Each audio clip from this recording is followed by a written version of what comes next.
Shri Venkateswara gold తాకట్టులో ఉన్న మీ బంగారాన్ని విడిపించి కొనబడును. Thank you. పార్టీ నాయకులు గోదావరికని బిడ్డైన జనసేన పార్టీ నాయకులు సాగర్ గారిని మాట్లాడాల్సిందిగా కూర్చున్నాను.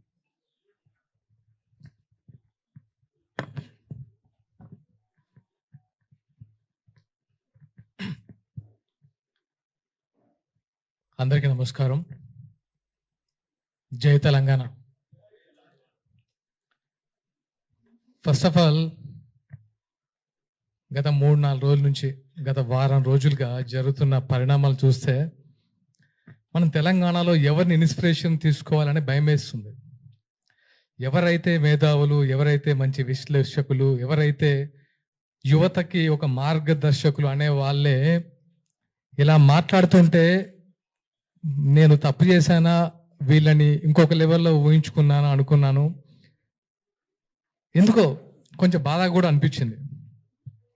ఈరోజు ఈ ప్రెస్ మీట్ పెట్టడానికి కారణం, ఇది ముగిద్దామా లేదా మీరు డిసైడ్ చేసుకోండి. పాషం యాదగిరి గారు, నేను మిమ్మల్ని ఎప్పుడు కలవలేదు, పేరు మాత్రం విన్నాను, చాలా గొప్పగా విన్నాను. కానీ నిన్న ఫస్ట్ టైం ఈ చూసిన తర్వాత నాకు మిమ్మల్ని గారు అనాలంటే నాకు నా మీద ఏంటి, ఈయనేంటి ఇలా మాట్లాడాడు, అసలు ఏంటి ఈయన బ్యాక్గ్రౌండ్ ఏంటి, ఈయన మనస్తత్వం ఏంటి, ఈయన సీనియర్ జర్నలిస్ట్, విశ్లేషకులు, విద్యావేత్త, ఎంతోమంది తెలంగాణ ఉద్యమంలో ఎంతో మందిని చైతన్యవంతులు చేసిన ఆ పెన్ను ఇలా మాట్లాడుతుందా అని కొంచెం బాధేసింది.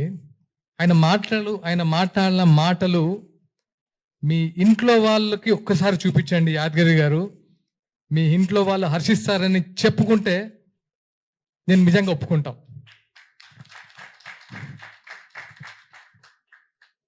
ఒక పర్సన్ పట్టుకొని మీరు ఎలాంటి మాట్లాడారో ఒకసారి మీరు మాట్లాడిన వీడియో మీరే చూసుకొని సిగ్గుపడండి. ఒక్కసారైనా సిగ్గుపడండి. ఎందుకంటే ఇంకోసారి తప్పు చేయకుండా ఉంటారు. నేను పవన్ కళ్యాణ్ గారిని అభిమానం లేకపోతే నాయకుడిగా చెప్పట్లేదు. ఒక మనిషి గురించి మాట్లాడడానికి నోరా ఇంకేమన్నా?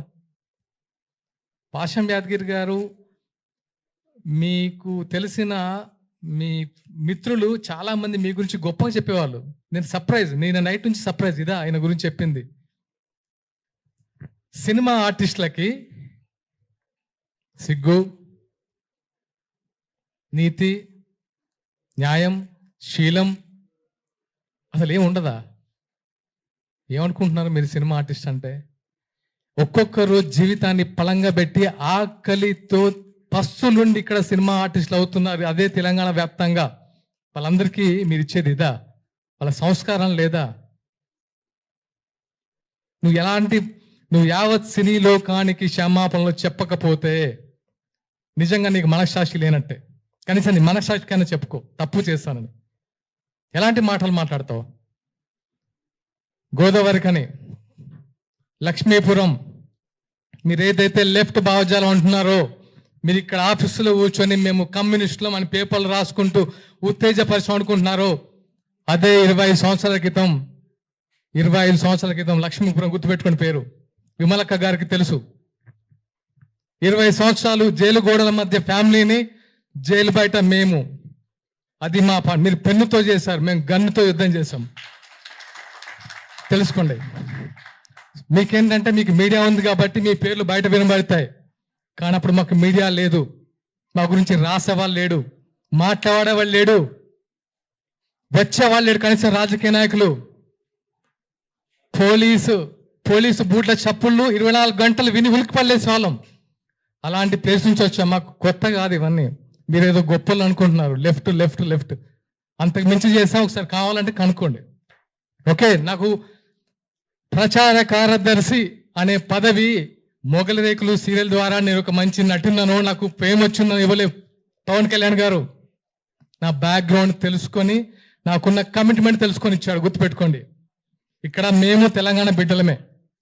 మీరు మాట్లాడే ముందు ఇక్కడ నుంచి ఇది నేను ఈ రోజుతో ముగిద్దాం అనుకున్నాను. ఎందుకంటే ఇంకెప్పుడు జనాల్లోకి వెళ్తారు బాస్ మీరు ఇంకెప్పుడు ప్రజా సమస్యల మీద మాట్లాడతారు? సిగ్గుందా? రైతుల అకాల వర్షంతో పంట తడిసి గుండెలు బాదుకుంటూ రోడ్ల మీద వచ్చి దాణం వేస్తుంటే ఇక్కడ మీరు ప్రెస్ మీట్లు పెడతారా? వాళ్ళ గురించి ఆలోచించారా? ఈ రోజైనా పవన్ కళ్యాణ్ ఆలోచించాడు. ఈ రోజు కదా, ఆ రోజు కౌలు రైతులకి సొంతమని ఇచ్చాడు. ఆ రోజు ఒక్క డేబుల్ నుంచి డబ్బులు తీశాడా? చెప్పండి.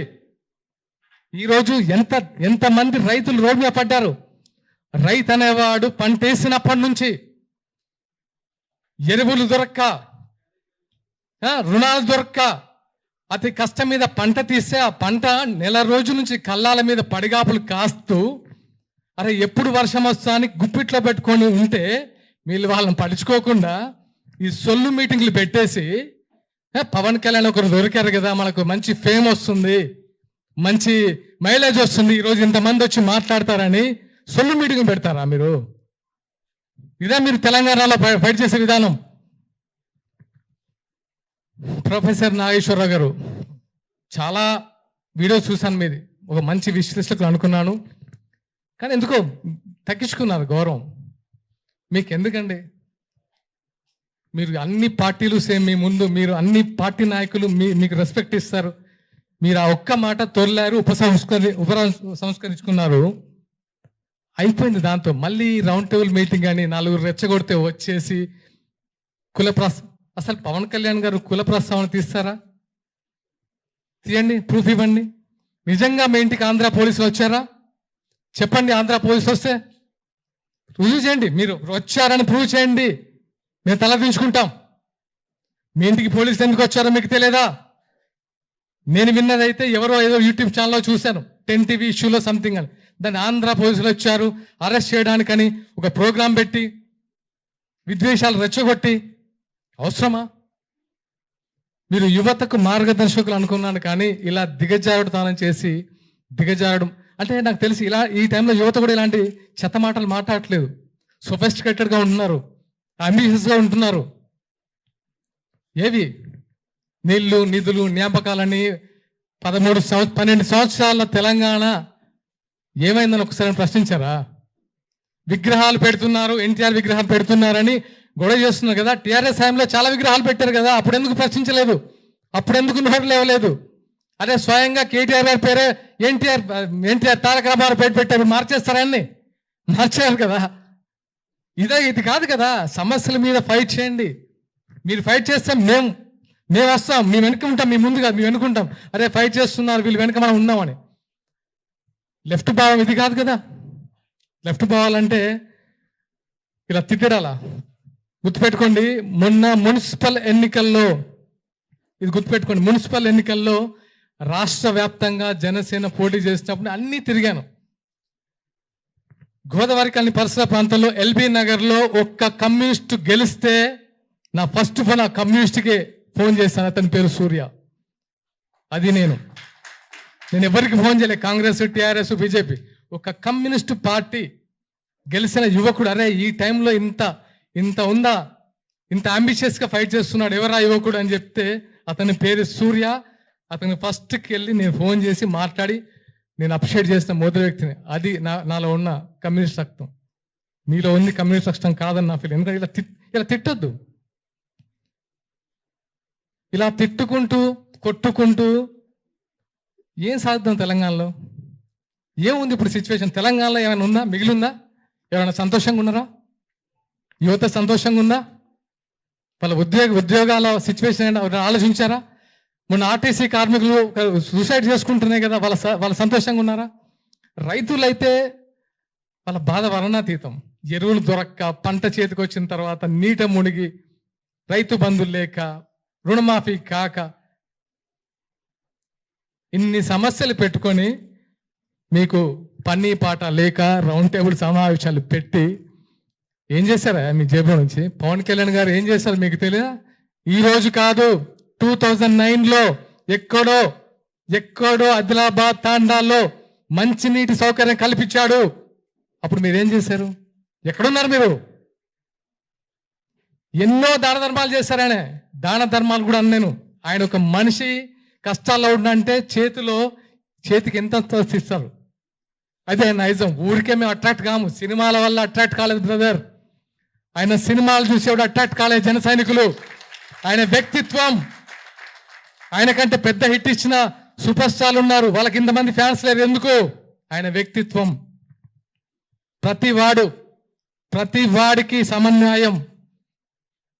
ఆయన ఒక ఆకలి చూస్తే ఒక ప్రొడక్షన్ బాయ్ సరిగా అన్నం తినపోతే ఫస్ట్ అతనికి పెట్టి తర్వాత దాన్ని పెట్టించుకునే టైపు. అది తెలుసా మీరు ఆయన గురించి? ప్రతి ఒక్కరూ ఆయన గురించి మాట్లాడితే కనబడిపోతాం సోషల్ మీడియాలో. మన గురించి ఇలాంటి మేము వచ్చి మా బాధ ఇంకా చెప్పాలి. ఎందుకంటే ప్రతిసారి మీరు అబద్ధాన్ని చెప్పుకుంటూ పోతే ఇంకా నిజం చచ్చిపోతున్న భయంతో మేము వచ్చి ఇక్కడ కూర్చొని అది కాదురా బాబు ఆయన ఇది ఇది ఇది ఇది అని చెప్పి ఇంకెక్కడ ఫైట్ చేస్తాం ప్రజా సమస్యల గురించి?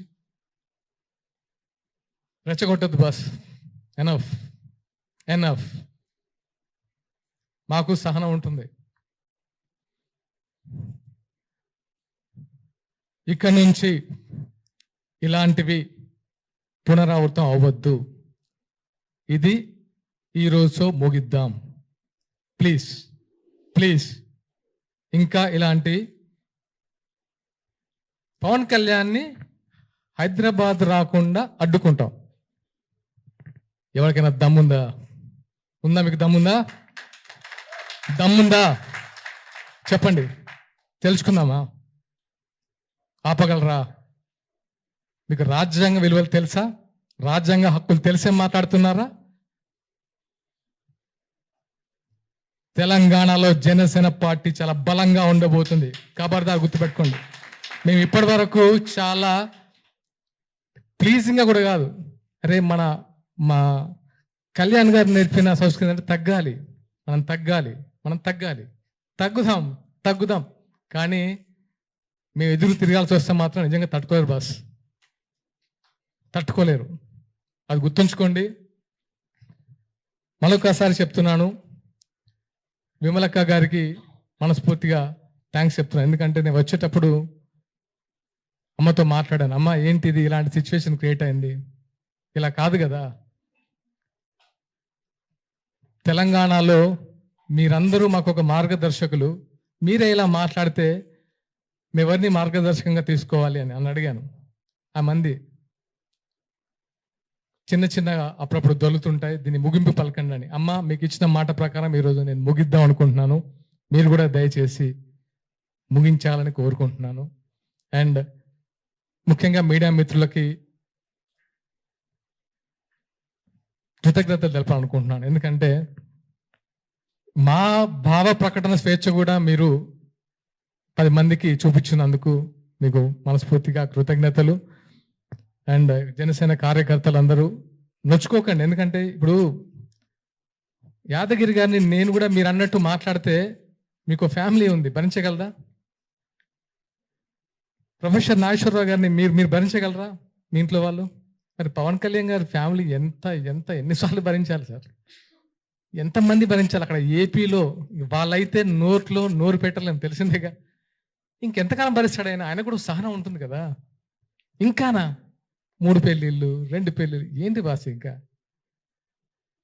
ప్రపంచంలో ఎవరికి సిచ్యువేషన్స్ వల్ల అవ్వట్లేదా? ఆయన ఏమన్నా రాజ్యాంగ విరుద్ధంగా చేశారా? ఆయన ఏమన్నా హింస పెట్టారా వాళ్ళ వైఫ్స్ని? వాళ్ళే బయటకు వచ్చి ఆయన గురించి గొప్పగా చెప్తారు, మీకు వచ్చే నష్టం ఏంటి? ఇంకా చాలు, enough. Thank you all, thank you so much.